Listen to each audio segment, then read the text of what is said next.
नमस्कार दोस्तों, आज हम लोग सीटेट के आज के हुए एग्ज़ाम के आंसर की देखने वाले हैं। तो जिन भाइयों ने अभी तक हमारा चैनल सब्सक्राइब नहीं करा, वो सब्सक्राइब कर दें, लाइक कर दें, शेयर कर दें और अपने दोस्तों को भी बताएँ क्योंकि ये काफ़ी इम्पोर्टेंट क्वेश्चन है और सूत्रों से पता चला है क्वेश्चन 20 प्लस क्वेश्चन की बार रिपीट हुए हैं आज के पेपर में। दोबारा जो सेकंड पेपर हुआ उसमें भी रिपीट हुए हैं। तो दोस्तों रिपीटेड क्वेश्चन ज़रूर देख के जाएँ क्योंकि वो बहुत इम्पोर्टेंट होने वाले हैं। तो दोस्तों चलिए बिना टाइम गँवाए स्टार्ट करते हैं। तो हमारा पहला क्वेश्चन है प्राथमिक स्तर पर मतलब प्राइमरी लेवल पर एक शिक्षक में निम्न में से किसे सबसे महत्वपूर्ण विशेषता मानी जाती है? तो कैसा होना चाहिए शिक्षक? कौन सी महत्वपूर्ण विशेषता है? वो धैर्य और दृढ़ता के साथ पढ़ाए या फिर शिक्षण पद्धतियों और विषयों के ज्ञान में दक्षता रखता हो या फिर अति मानक भाषा में पढ़ाने में दक्षता है या फिर पढ़ाने की उत्सुकता है?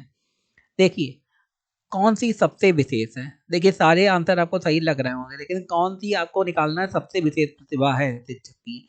तो सिंपल सी एक-एक करके देखते हैं। पढ़ाने की उत्सुकता, वो तो पहले ही होती है, ठीक है? तो ये तो सही है। अति मानक भाषा में पढ़ाने की दक्षता, बहुत मानक भाषा में नहीं पढ़ाएँगे जिससे बच्चे समझ ना पाएँ, तो ये गलत हो गया। आगे शिक्षण पद्धतियों और विषयों के ज्ञान में दक्षता बिल्कुल होना चाहिए लेकिन सिर्फ दक्षता ही नहीं होनी चाहिए।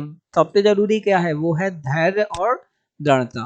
शिक्षक में ये ज़रूर होना चाहिए जिससे वो अच्छे से पढ़ा पाएगा और इसमें सारी चीज़ें आ जाती हैं। तो ये भी हमारा रॉन्ग हो गया। तो आई होप आपको समझ में आ रहा होगा कि कैसे इन क्वेश्चनों को सॉल्व करना है। सेकंड क्वेश्चन है, सीखना समृद्ध हो सकता है यदि सीखना कैसे सबसे अच्छा हो सकता है? यदि यदि शिक्षक क्या करे? कक्षा में अधिक से अधिक शिक्षण सामग्री का प्रयोग करे, बहुत सारा सामान ले आए कक्षा में, ऐसे सीखना समृद्ध होगा या फिर शिक्षक विभिन्न प्रकार के व्याख्यान और स्पष्टीकरण का प्रयोग करे? हाँ, ये किया जा सकता है। लेकिन विभिन्न प्रकार के व्याख्यान बच्चे को एक तरीके से समझाएँ लेकिन बिल्कुल अच्छे से समझाएँ, तो ये भी रॉन्ग हो जाएगा। कक्षा में आवधिक परीक्षाओं पर अपेक्षित ध्यान दें। लेकिन ये भी गलत है, परीक्षाओं में तो कतई ध्यान नहीं देना है। परीक्षा करवानी है, बच्चों का अवलोकन करना है, लेकिन बहुत ज़्यादा फोकस परीक्षा में नहीं करना है। आगे क्या है? तो ये तीनों तो रॉन्ग हो गए। तो चौथा देखते हैं सही है कि नहीं। वास्तविक दुनिया से उदाहरणों को कक्षा में लाया जाए, जिससे विद्यार्थी एक दूसरे से अंतःक्रिया करें और शिक्षक उस प्रक्रिया को सुगम बनाए। तो ये वाला सही है। देखिए, जब चीज़ों को बाहरी दुनिया से आप जोड़ेंगे, तभी बच्चे सबसे अच्छी तरीके से पढ़ पाएँगे। तो जैसे ही अंतःक्रिया आ जाए या फिर बाहरी दुनिया से जोड़ने की बात आए, तुरंत उस वाले को आप सही लगा देंगे। तीसरा क्वेश्चन देखते हैं। निम्न में से कौन से कथन को सीखने की प्रक्रिया की विशेषता नहीं मानना चाहिए? सीखने की कौन-सी प्रक्रिया को विशेषता नहीं मानना चाहिए, ये पूछा गया है। सीखना एक व्यापक प्रक्रिया है, बिल्कुल सही है। आगे सीखना लक्ष्योन्मुखी होता है। क्या सीखने का लक्ष्य होता है? बिल्कुल होता है। आगे अधिगम भी सीखने की प्रक्रिया है, बिल्कुल है। आगे शैक्षिक संस्थान ही एकमात्र स्थान है जहाँ अधिगम प्राप्त होता है। तो ये गलत हो जाएगा क्योंकि पूछा गया है नहीं मानना चाहिए। तो यही वाला सही है आपका कि शैक्षिक संस्थान ही एकमात्र स्थान है जहाँ पे अधिगम होता है। अधिगम बच्चों को समाज में भी होता है, घर पे भी होता है। अधिगम माने सीखना, सीख तो कहीं भी सकते हैं, उसे अधिगम कहते हैं। तो ये आपका गलत हो जाएगा। आगे देखते हैं। आगे एक क्वेश्चन दिया है, को एक अभिप्रेरित शिक्षक का संकेतक माना जाता है। किस चीज़ को एक अभिप्रेरित शिक्षक का संकेतक माना है? मतलब टीचर कैसा हो जब उसे हम लोग अभिप्रेरित कहेंगे? खुद से अंदर से प्रेरित है वो। तो पहला क्या है? शिक्षक द्वारा दिया गया उपचारात्मक कार्य या फिर विद्यार्थियों द्वारा प्रश्न पूछना या फिर कक्षा में एकदम खामोशी या फिर कक्षा में अधिकतम उपस्थिति। तो कैसे पता चलेगा कि शिक्षक अभिप्रेरित है?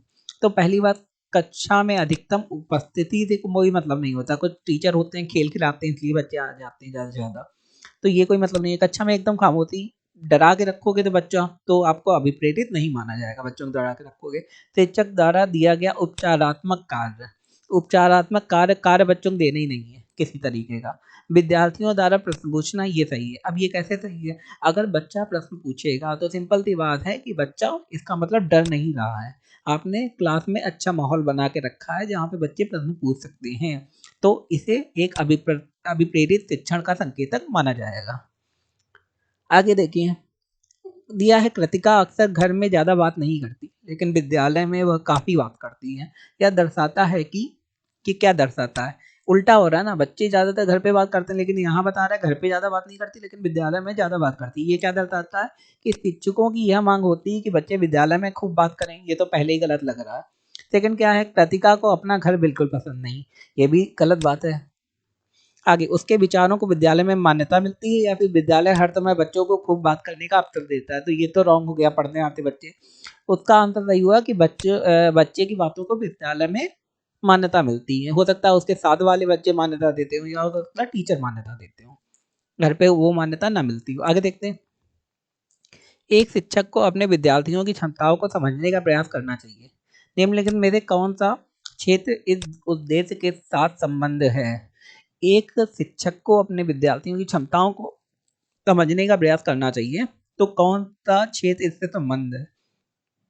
सामाजिक दर्शन है, या फिर मीडिया मनोवैज्ञानिक है, या फिर शिक्षा मनोविज्ञान है, या फिर शिक्षा समाजशास्त्र है?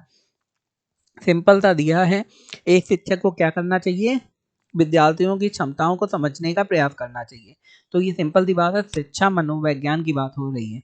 ना मीडिया का यहाँ पे कोई हाथ है, ना शिक्षा समाजशास्त्र का हाथ है, और ना ही सामाजिक दर्शन का हाथ है। तो जो पूछा जाए उसमें हम लोग आंसर लगा के आएंगे। आगे देखते हैं, सीखने की प्रक्रिया में अभिप्रेरण क्या है? अभिप्रेरण क्या है सीखने की प्रक्रिया में? अभी मैं बता चुका हूँ, जब तक अभिप्रेरित आप खुद से अंदर से नहीं आएगा कि मुझे सीखना है, तब तक आप सीख नहीं सकते। तो ए नंबर दिया, पिछले सीखे हुए को नए अधिगम से अलग करती है। तो अभिप्रेरणा क्या करती है, पिछले सीधे सीखे हुए चीजों को नए अधिगम से अलग करती है। मतलब पिछले जो सीखा है वो से भूल जाओ, नया सीखो, ऐसा तो नहीं होता। जो पिछला सीखा होता है उसे नए में जोड़ के कुछ नया बनाते हैं, तो ये गलत हो गया। शिक्षार्थियों को एक दिशा में सोचने के योग बनाती, ये भी गलत है। शिक्षार्थियों को बहुबुद्धि का सिद्धांत आपने पढ़ाई होगा। शिक्षार्थियों में सीखने के प्रति रुचि विकसित करती, या फिर शिक्षार्थियों की स्मरण शक्ति को पैना करती, तो ये तो रॉन्ग हो गया।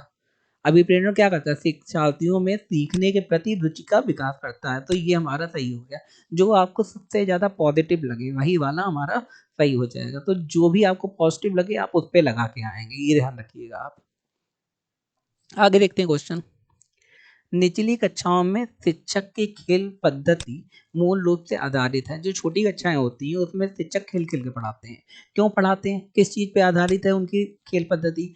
शिक्षण पद्धतियों के सिद्धांत पर, ये सिद्धांत कहते हैं कि खेल खेल पढ़ाओ, या फिर विकास एवं वृद्धि के मनोवैज्ञानिक सिद्धांत पर, या फिर शिक्षण के समाजशास्त्रीय सिद्धांतों पर, या फिर शारीरिक शिक्षा कार्यक्रमों के सिद्धांत पर? इसमें कौन सा आंसर सही होगा? तो दोस्तों, विकास एवं वृद्धि के मनोवैज्ञानिक सिद्धांत पर, कि शिक्षक को, टीचर को कक्षा में छोटे बच्चों को खेल खेल के पढ़ाना चाहिए, जिससे उनका मानसिक और शारीरिक दोनों ही विकास हो। समझ में आ रहा होगा आपको दोस्तों। आगे देखते हैं, दिया है, एक बच्चा अतीत की समान परिस्थिति में की गई अनुक्रिया के आधार पर नई स्थिति के प्रति अनुक्रिया करता है। ये वही वाली बात हो गई कि पीछे पड़ा हुआ जो नई स्थिति बन रही है उस पर अप्लाई करना और दोनों मिला के कुछ नया बना देना। तो ये किससे संबंधित है? सीखने का प्रभाव नियम, या फिर सीखने की प्रक्रिया का अभिवृत्ति नियम, या फिर सीखने की तत्परता का नियम, या फिर सीखने का सदस्यता नियम? इसमें कौन सा आंसर आपको सही लग रहा है? तो इसमें सीखने का प्रभाव नियम सही हो जाएगा। वो क्यों सही होगा? क्योंकि बच्चे का जो प्रभाव पड़ा है, पिछली बार जो सीखा है वो नई चीज में अप्लाई कर रहा है, तो इसे क्या कहेंगे? प्रभाव। ठीक है, नई स्थिति के अनुसार वो पिछली सीखी हुई स्थिति को अपने हिसाब से अप्लाई कर रहा है उसमें। आगे देखते हैं क्वेश्चन, बच्चों की सीखने की प्रक्रिया में माता पिता को भूमिका निभानी चाहिए। कैसी भूमिका निभानी चाहिए? अग्रोन्मुखी, या फिर सहानुभूतिपूर्ण, या फिर तटस्थ, या फिर नकारात्मक? तो पहले दोस्तों हम लोग देखेंगे कि जो नकारात्मक है वो तो पहले ही गलत हो जाएगी। सहानुभूति बच्चों को दिखानी नहीं है। तटस्थ नहीं रहना कि पढ़ रहे हो तो पढ़ रहे हो, नहीं पढ़ रहे हो तो ठीक है। अग्रोन्मुखी रहना है कि बच्चों को आगे से आगे बढ़ के पढ़ाना और समझाना है। ठीक है, आगे देखते हैं, सीखने के अंतर्दृष्टि सिद्धांत को किसने बढ़ावा दिया? तो सीखने की अंतर्दृष्टि सिद्धांत अगर आपने कतई भी बाल विकास पढ़ा है तो आप बिना रुके बता देंगे कि सीखने का अंतर्दृष्टि सिद्धांत गेस्टाल्ट सिद्धांतवादी है। ठीक है, जीन पियाजे वाइगोस्की, सामाजिक सांस्कृतिक आ जाए तो वाइगोस्की है। जीन पियाजे पालवा सबका आपने पढ़ा होगा, लेकिन सीखने का अंतर्दृष्टि सिद्धांत क्या है? गेस्टाल्ट का। आगे, अल्प वयस्क बच्चों के अधिगम प्रक्रम में अभिभावकों की क्या भूमिका होनी चाहिए? देखिए, बात हुई है अल्प वयस्क बच्चों की, ना वयस्क है ना फिर बहुत ज्यादा छोटे बच्चे हैं, तो ऐसे अभिभावकों की क्या भूमिका होनी चाहिए?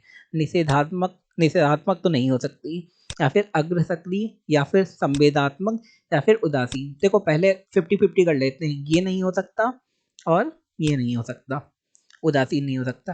तो संवेदात्मक या अग्रसक्रिय, संवेदना नहीं दिखानी है, हम लोगों को सक्रिय होकर बच्चों को पढ़ाना है, तो ये हमारा सही आंसर हो जाएगा।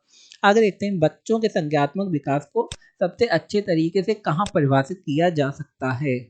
तो संज्ञानात्मक विकास खेल के मैदान में, वो तो फिजिकल मतलब शारीरिक परिभाषित किया जा सकता है, तो ये तो गलत हो गया। विद्यालय एवं कक्षा में, या फिर ऑडिटोरियम में, या फिर गृह में।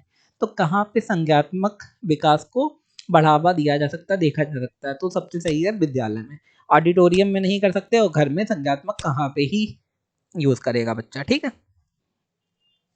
आगे देखते हैं क्वेश्चन 14, को अनुप्रेरित शिक्षण के एक संकेत के रूप में विवेचित किया जाता है। किस चीज को अनुप्रेरित शिक्षण के एक संकेत के रूप में विवेचित किया गया? कक्षा में अधिकतम उपस्थिति को, या फिर शिक्षक द्वारा दिया गया उपचारात्मक कार्य, या फिर विद्यार्थियों द्वारा प्रश्न पूछना, या फिर कक्षा में पूर्ण निवरता। तो ये दूसरी बार क्वेश्चन आ रहा है, सिंपल सी बात है, विद्यार्थियों द्वारा प्रश्न पूछना ही टीचर की सफलता है। अगर विद्यार्थी प्रश्न पूछ रहा है, इसका मतलब टीचर ने अच्छा पढ़ाया है और बिना डर का माहौल बनाए पढ़ाई चल रही। आगे देखते हैं, निम्न कक्षाओं में शिक्षण की खेल विधि आधारित है। शारीरिक शिक्षा कार्यक्रमों के सिद्धांत पर, शिक्षण की विधियों के सिद्धांत पर, विकास एवं वृद्धि के मनोवैज्ञानिक सिद्धांत पर, या फिर शिक्षण के सामाजिक सिद्धांत पर। शिक्षण की खेल विधि सिंपल सा है, अभी क्वेश्चन आया था कि वो विकास और वृद्धि के सिद्धांत पर है। क्यों है? क्योंकि बच्चा अगर खेल खेल के पढ़ेगा तो फिर उसका विकास भी होगा, मानसिक और शारीरिक भी विकास होगा। तो दोस्तों, अगर आपको ये हमारा वीडियो अच्छा लगा तो हमारे चैनल को लाइक शेयर सब्सक्राइब जरूर करें, और अपने फ्रेंड्स को भी भेजें, और आगे आने वाली वीडियो देखने के लिए हमारे चैनल को सब्सक्राइब करें। धन्यवाद।